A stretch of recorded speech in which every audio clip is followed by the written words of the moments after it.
رب العالمین والعاقبۃ للمتقین والصلاۃ والسلام علی اشرف الانبیاء والمرسلین وعلی آلہ واصحابہ اجمعین اما بعد فاعوذ باللہ من الشیطان الرجیم بسم اللہ الرحمن الرحیم محمد رسول اللہ والذین معه اشداء علی الکفار رحماء بینہم تراہم رکعا سجدا آمنت باللہ صدق اللہ مولانا العظیم وبلغنا رسولہ النبی الکریم ونحن علی ذلک لمن الشاہدین والشاکرین والحمد للہ رب العالمین۔ قال اللہ تبارک و تعالی فی شان حبیبہ الکریم ان اللہ و ملائکتہ یصلون علی النبی یا ایہا الذین آمنوا صلوا علیہ وسلموا تسلیما اللہم صلی علی سیدنا و مولانا محمد وعلی آلہ اصحاب سیدنا و مولانا محمد وبارک وسلم وصلی علیہ۔ الصلاۃ والسلام علیک یا سیدی یا رسول اللہ وعلی آلک واصحابک یا سیدی یا حبیب اللہ۔ الصلاۃ والسلام علیک یا سیدی یا رحمۃ للعالمین وعلی آلک واصحابک یا خاتم النبیین۔ اللہ رب العزت خالق کائنات مالک کائنات کی لاکھوں کروڑوں حمد و ثنا، حضور سرور کائنات فخر موجودات، بزم زینت کائنات، تاجدار رسول فخر رسول، حامی بے کساں سید سروران، امام المرسلین خاتم النبیین، احمد مجتبی جناب محمد مصطفیٰ صلی اللہ تعالی علیہ وآلہ وسلم کی ذات ببرکات پر لاکھوں کروڑوں درود و سلام کے تحفے عقیدتوں محبتوں کے ساتھ پیش کرنے کے بعد کریم رب کی بارگاہ میں دعا ہے اللہ سب مسلمانوں کو نماز جمعہ ادا کرنے کی توفیق عطا فرمائے۔ امام الانبیاء نبی پاک صلی اللہ تعالی علیہ وآلہ وسلم کے صحابی مراد مصطفیٰ امیر المؤمنین حضرت عمر بن خطاب رضی اللہ تعالی عنہ، آپ کا یوم شہادت یکم محرم الحرام ہے۔ امام الانبیاء نبی پاک صلی اللہ تعالی علیہ وآلہ وسلم آپ نے ارشاد فرمایا کہ میں نے رات کو نا دودھ کا پیالہ پیا اور فرمایا کہ پھر میں نے عمر کو دیا، یہاں تک کہ عمر جو ہے اس نے اس کو پیا۔ پھر آپ کریم آقا صلی اللہ علیہ وآلہ وسلم نے ارشاد فرمایا کہ میں نے دیکھا کہ کسی کا کرتا جو ہے وہ گھٹنوں تک ہے، کسی کا ٹخنوں تک ہے، اور عمر کا کرتا میں نے دیکھا کہ یہ پاؤں کے نیچے گھسیٹا جا رہا تھا۔ تو صحابہ کرام رضی اللہ تعالی عنہم نے عرض کیا کہ یہ کیا ہے؟ تو اللہ کے حبیب صلی اللہ علیہ وآلہ وسلم نے ارشاد فرمایا کہ یہ دین ہے۔ عمر میں دین ہے، یعنی اتنا زیادہ دین کے پابند ہیں، اسلام کے پابند ہیں، اتنا زیادہ پختہ ایمان ہے عمر کا۔ حضرت عمر فاروق رضی اللہ تعالیٰ عنہ آپ فرماتے ہیں میں نے اپنے کریم آقا صلی اللہ علیہ وآلہ وسلم کو دیکھا، حضور اکیلے تشریف لے کے جا رہے ہیں۔ کہا کہ میرے ذہن میں یہ بات آئی کہ کہیں ایسا نہ ہو کہ کوئی دشمن آپ کو نقصان پہنچائے۔ میں بھی پیچھے سے چل پڑا، چلتے چلتے ایک ایسی جگہ آئی جہاں اللہ کے حبیب صلی اللہ علیہ وآلہ وسلم اللہ کی بارگاہ میں سجدہ ریز ہو گئے۔ کہتے ہیں کہ میں نے جب دیکھا کہ مصطفیٰ جان رحمت صلی اللہ علیہ وآلہ وسلم سجدے میں ہیں تو ادب کا تقاضا یہ تھا کہ میں پیچھے کھڑا ہو گیا، ہٹ کے پیچھے کھڑا ہو گیا۔ اللہ کے حبیب نے جب سجدے سے سر اٹھایا اور کہا کہ عمر تو نے بہت اچھا کام کیا ہے، جو ایک طرف کھڑا ہو گیا اور فرمایا کہ ابھی حضرت جبرائیل امین علیہ السلام نے مجھے بتایا ہے کہ رب فرماتا ہے کہ حبیب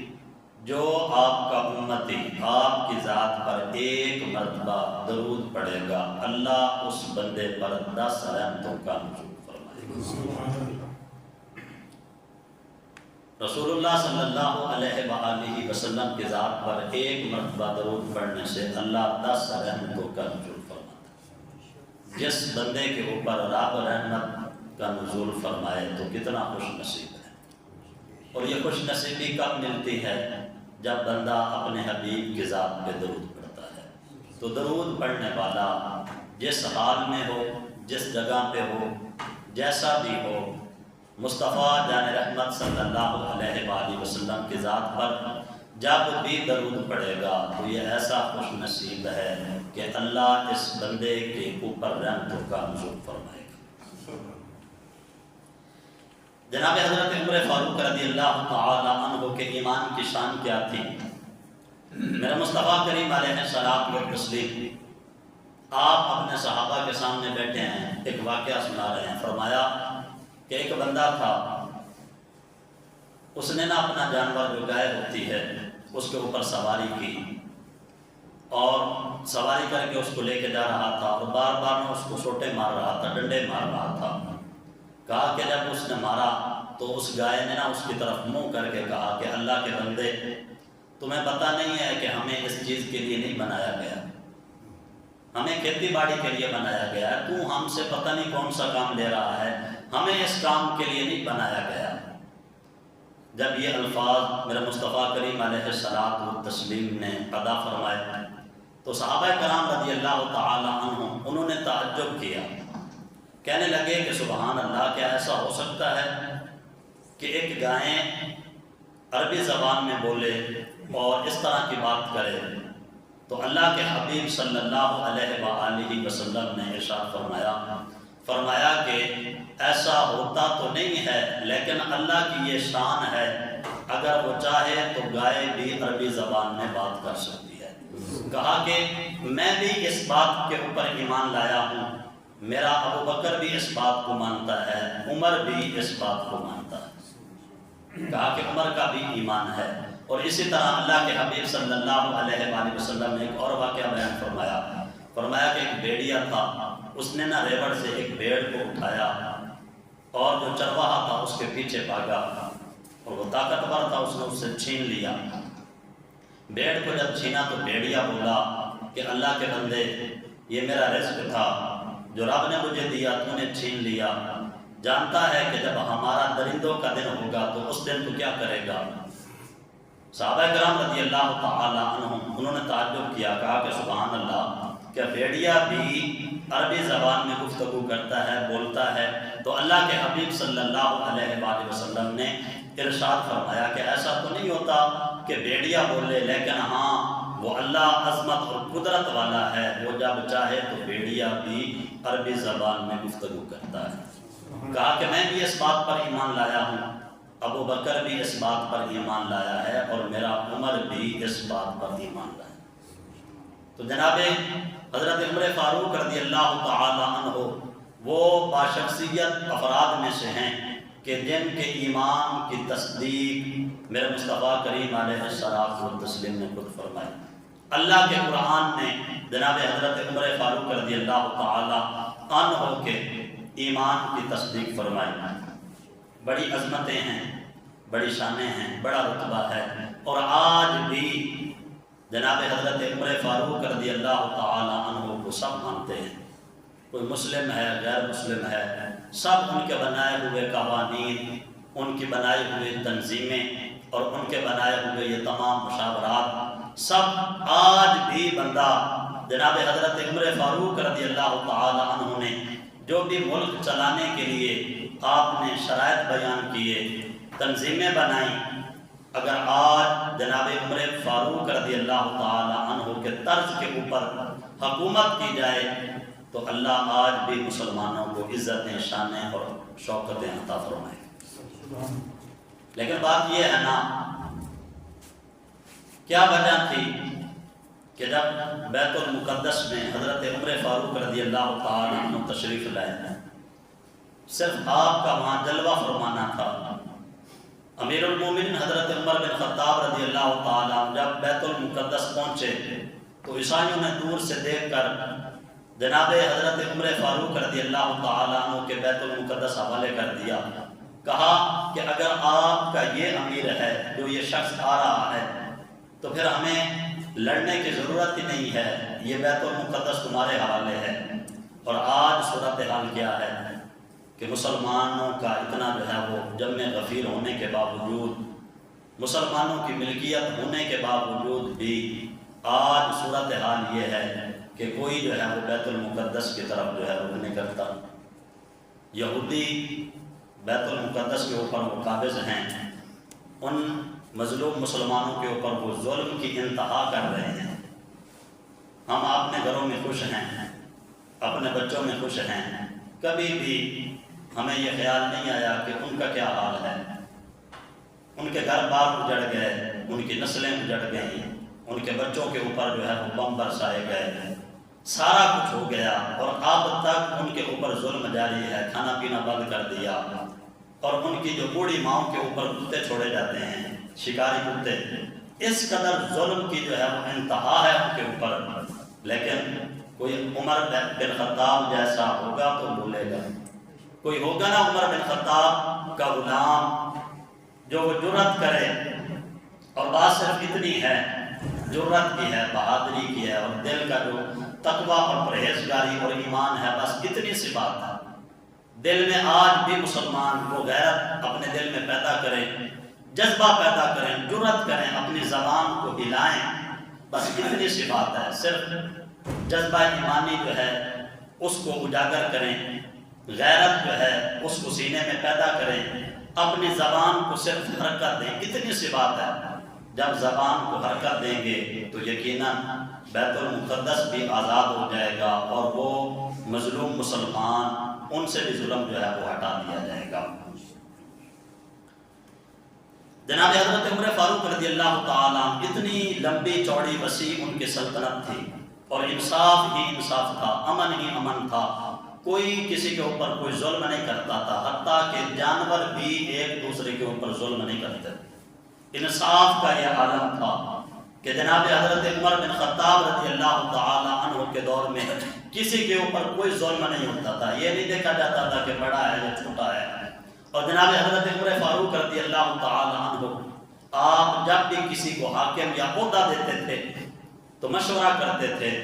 اور مشورہ کر کے اس بندے کا انتخاب کرتے تھے کہ جو عام بندوں میں سے شامل ہوتا تھا۔ اب پریشان ہوتے جب بھی کسی صوبے کی یا کسی جو ہے وہ حصے کی کسی کو حاکم بنانا ہوتا، گورنر بنانا ہوتا، تو لوگوں سے مشورہ کرتے، عجیب آپ کی کیفیت ہوتی، لوگ پوچھتے حضور کیا ہے، امیر المومنین کس چیز کی آپ کو حاجت ہے؟ آپ کہتے کہ مجھے کوئی ایسا بندہ بتاؤ کہ جس کو اگر میں حاکم بھی بناؤں، سردار بھی بناؤں، امیر بھی بناؤں، اس کو عہدہ بھی دوں، عہدہ ہونے کے باوجود بھی وہ دوسرے لوگوں سے جدا نظر نہ آئے بلکہ عام سے لوگوں میں بیٹھا ہوا نظر آئے۔ آپ اس بات کا بہت خیال رکھتے تھے اور اسی بندے کو عہدہ دیتے تھے کہ جو اپنے عہدے کا ناجائز فائدہ نہیں اٹھاتا تھا۔ فرمایا کہ میں تو اسی کو مسلمانوں کا حاکم بناؤں گا جو عام اور سادہ مسلمانوں میں ساتھ رہیں گے۔ اور حمص کا گورنر امیر المومنین حضرت عمر بن خطاب رضی اللہ تعالیٰ، آپ نے نہ حمص کے علاقے میں اپنا مشیر بھیجا اور کہا کہ وہاں جا کر نا جو غریب اور حاجت مند فقیر لوگ ہیں ان کی مجھے فہرست دی جائے تاکہ بیت المال سے ان کی خدمت کی جائے اور ان کی جو محتاجی ہے وہ دور کی جائے۔ حاکم وقت کے لیے ضروری ہے کہ وہ محتاج اور ضرورت مندوں کی ضرورت کو پورا کرے، محتاجوں کی محتاجی دور کرے، بے سہاروں کا سہارا بنے، بے آسروں کا آسرا بنے، اور یہی وجہ ہے کہ حضرت عمر بن خطاب رضی اللہ تعالی عنہ آپ کے دور میں ایک یہ بھی روایت ہے کہ ایک بوڑھی ماں نے شکایت کی تھی اور کہا تھا کہ عمر کو میرا خیال نہیں ہے، میں اس حال میں بیٹھی ہوں یہاں جھونپڑے میں کہ کبھی کبھی میرے پاس کھانے کے لیے کچھ نہیں ہوتا، عمر کو میرا خیال نہیں ہے۔ سامنے جو موجود تھا وہ بھی عمر ہے، لیکن اس بی بی کو پتہ نہیں تھا، اس اماں کو پتہ نہیں تھا کہ میرے سامنے اور جس کے سامنے میں شکایت کر رہی ہوں یہی تو وقت کا امیر المومنین عمر بن خطاب ہے۔ لیکن وہ پاک لوگ تھے، صاف لوگ تھے، دلوں میں ایمان تھا، کبھی بھی جو ہے بات کرنے والا اس کو اس بات کا تو خوف نہیں ہوتا تھا کہ میں بول رہا ہوں تو تھوڑی دیر بعد میں مار دیا جاؤں گا، میں یہ کر دیا جاؤں گا۔ انہیں پتا تھا کہ یہ ایمان والے لوگ ہیں، انصاف والے لوگ ہیں، اگر ہماری بات میں اگر کوئی وزن ہوا تو انہوں نے ہر حال میں قبول کرنا ہے۔ جناب حضرت عمر بن خطاب رضی اللہ تعالیٰ عنہ بیٹھے ہیں اور وہ بڑھیا کہتی ہے کہ عمر کو میرا خیال نہیں ہے، بس اوقات ایسا ہوتا ہے کہ میرے پاس کھانے پینے کے لیے کچھ نہیں ہوتا، عمر میرا خیال نہیں کرتا، چلو اس کی مرضی ہے، لیکن قیامت والے دن اللہ کی بارگاہ میں اس کی شکایت کروں گی کہ میرے مالک نے عمر کو خلافت دی تھی، منصب دیا تھا، حکومت دی تھی، وقت کا بادشاہ بنایا تھا، لیکن تیرا عمر اتنا غافل تھا کہ اس نے اس بڑھیا کا خیال بھی نہ کیا۔ جب یہ جملہ بولا تو حضرت عمر بن خطاب رضی اللہ تعالیٰ عنہ سامنے بیٹھے تھے، آپ کے اوپر کب کبھی تاری ہو گئی، ڈرنے لگے کہ اللہ کی بارگاہ میں اگر اس مائی نے شکایت کر دی اور میرے رب نے پوچھ لیا تجھے جو حاکم بنایا تھا تجھے خیال نہ آیا کہ اس بوڑھی اماں کا تو نے خیال نہ کیا، تو جناب حضرت عمر بن خطاب رضی اللہ تعالیٰ عنہ آپ نے فرمایا کہ اماں عمر کے پاس اتنی لمبی چوڑی سلطنت ہے، اسے کیسے پتا چلے گا تیری جھونپڑی کا اور تیرے حالات کا؟ تو کہا کہ اگر عمر اتنا نہیں جان سکتا تو وہ اس لائق نہیں ہے کہ مسند خلافت کے اوپر بیٹھے، چھوڑ دے اگر اس کو اتنا معلوم نہیں ہے تو جناب حضرت عمر بن خطاب رضی اللہ تعالیٰ آپ نے حمص میں اپنا مشیر بھیجا، کہا کہ جاؤ وہاں جو فقیر لوگ ہیں، حاجت مند ضرورت مند لوگ ہیں، ان کی فہرست بنا کر میرے پاس لاؤ تاکہ بیت المال سے ان کی ضرورت کو پورا کیا جائے اور ان کی حاجت مندی جو ہے وہ پوری کی جائے، اور جو بے سہارا ہیں ان کا سہارا بنا جائے، جو مجبور لوگ ہیں ان کی مجبوریاں دور کی جائیں۔ تو جناب حضرت عمر بن خطاب رضی اللہ تعالیٰ عنہ کے پاس جب واپس مشیر آیا تو جو فہرست میں سب سے پہلا نام تھا وہ حمص کے گورنر حضرت سعید بن عامر کا نام تھا۔ حمص کا جو گورنر تھا اس کا پہلے نمبر پہ نام تھا، فقیروں میں، محتاجوں میں، ضرورت مندوں میں سب سے اوپر اس کا نام لکھا ہوا تھا، نیچے دوسرے بھی نام تھے۔ تو جناب حضرت عمر بن خطاب رضی اللہ تعالیٰ عنہ آپ نے جب وہ لسٹ دیکھی اور اپنے گورنر کا اوپر نام دیکھا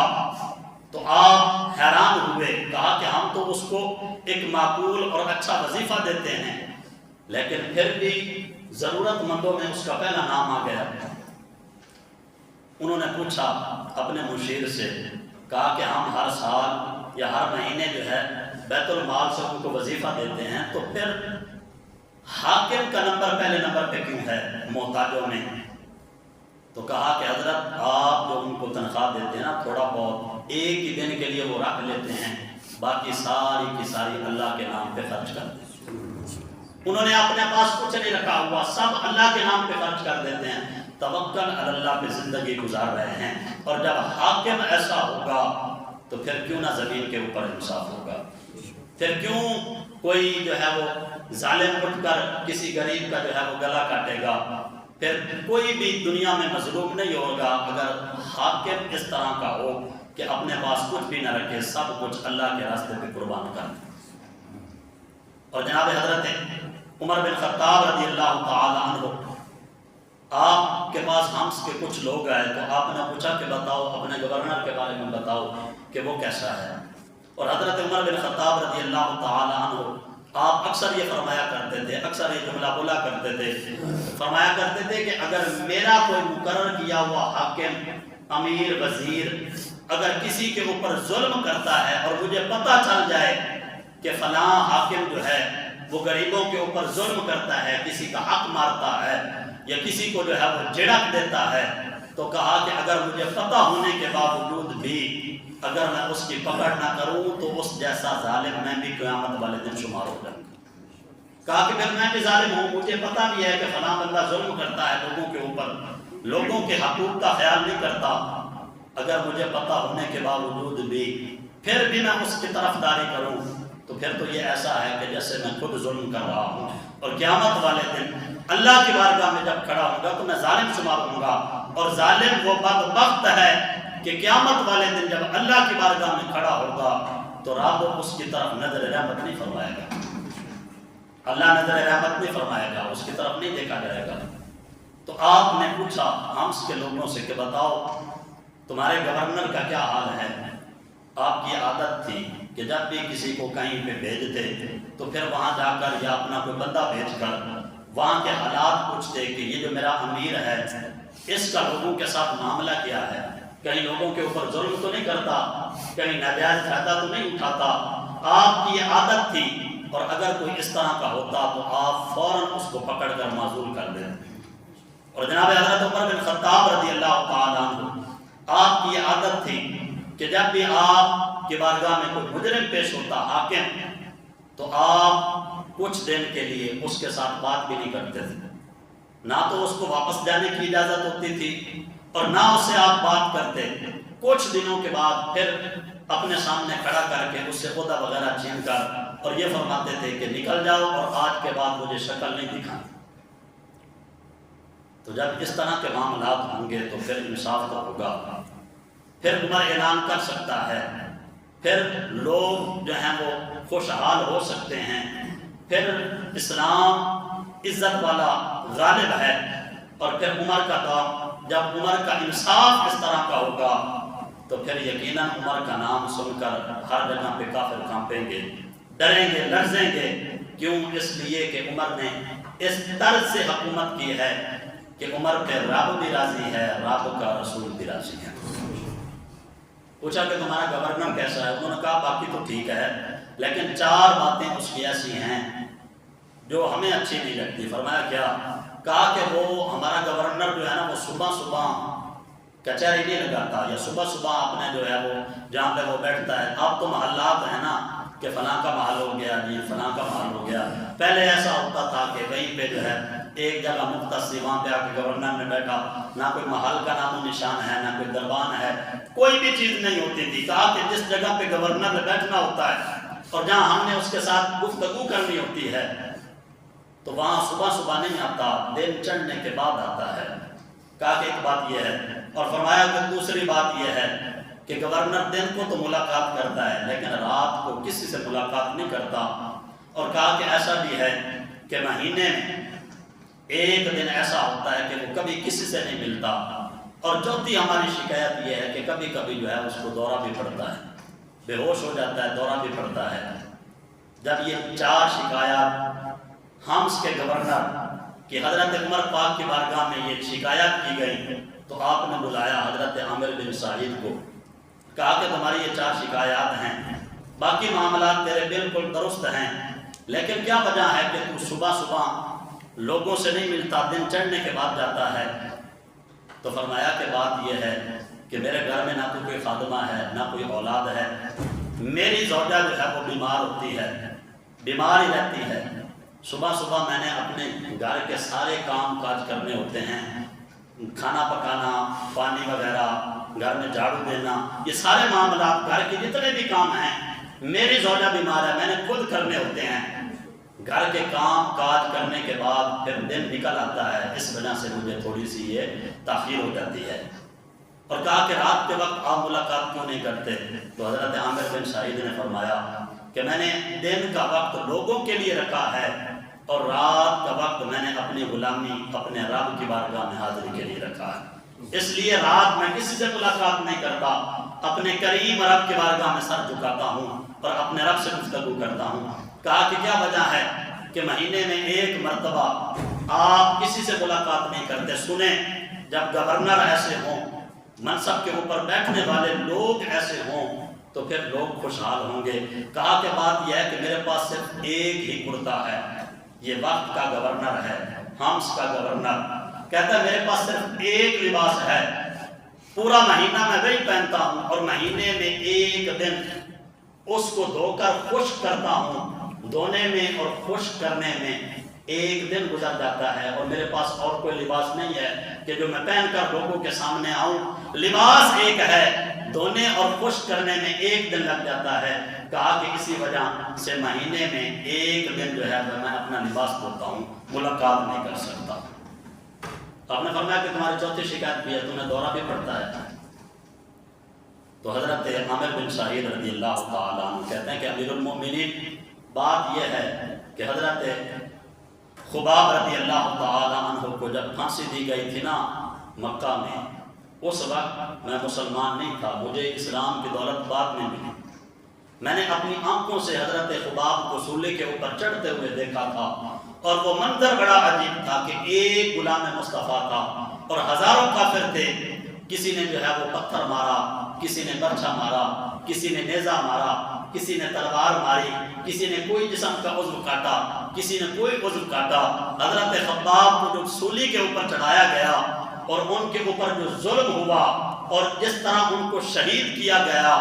کہا کہ میں نے وہ منظر اپنی آنکھوں سے دیکھا ہے۔ اب جب کبھی وہ منظر مجھے یاد آتا ہے تو میں بے ہوش ہو جاتا ہوں، گر پڑتا ہوں۔ کہا کہ میری یہ وجہ ہے۔ اور حضرت عمر بن خطاب رضی اللہ تعالیٰ عنہ جب بھی لوگ خواہش کرتے تھے، پوچھا کہ کسی صحابی سے تمہاری خواہش کیا ہے؟ انہوں نے کہا کہ اگر اللہ مجھے مال دے تو میں سارا کا سارا مال اللہ کے راستے پہ قربان کر دوں۔ کسی سے پوچھا کہ تیری کیا خواہش ہے؟ اس نے کہا کہ مجھے اتنی لمبی زندگی ملے کہ میں ہر لمحہ اللہ کا ذکر کرتا رہوں۔ ہر ایک نے اپنی اپنی خواہش بتا دی۔ تو جناب حضرت عمر بن خطاب سے جب پوچھا گیا کہ عمر تو بتا تیری خواہش کیا ہے، تو حضرت عمر بن خطاب رضی اللہ تعالی عنہ آپ فرمانے لگے کہ میری خواہش ہے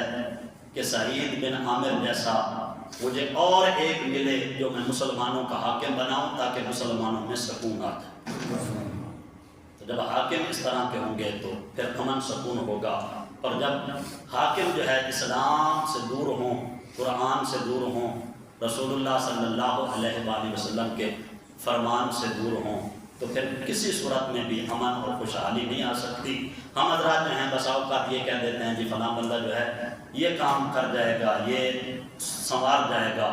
یہ ہماری غفلت ہے۔ جانتے ہم سب کچھ ہیں لیکن جان بوجھ کے یہ بات کر دیتے ہیں فلاں جو ہے وہ خوشحال کرے گا۔ نہیں، جناب حضرت عمر بن خطاب کا فرمان ہے کہ جو بندہ عہدے کی طلب رکھتا ہے، کہتا ہے جی مجھے سردار بنایا جائے، فرمایا کہ وہ کبھی بھی مسلمانوں کا خیر خواہ نہیں ہو سکتا، کبھی بھی وہ امن نہیں لا سکتا، کبھی بھی مسلمانوں کی خدمت نہیں کر سکتا، کبھی بھی مسلمان اس کے ہوتے ہوئے خوشحال نہیں ہو سکتے۔ خوشحالی کا صرف ایک طریقہ ہے، وہ ہے دین اسلام۔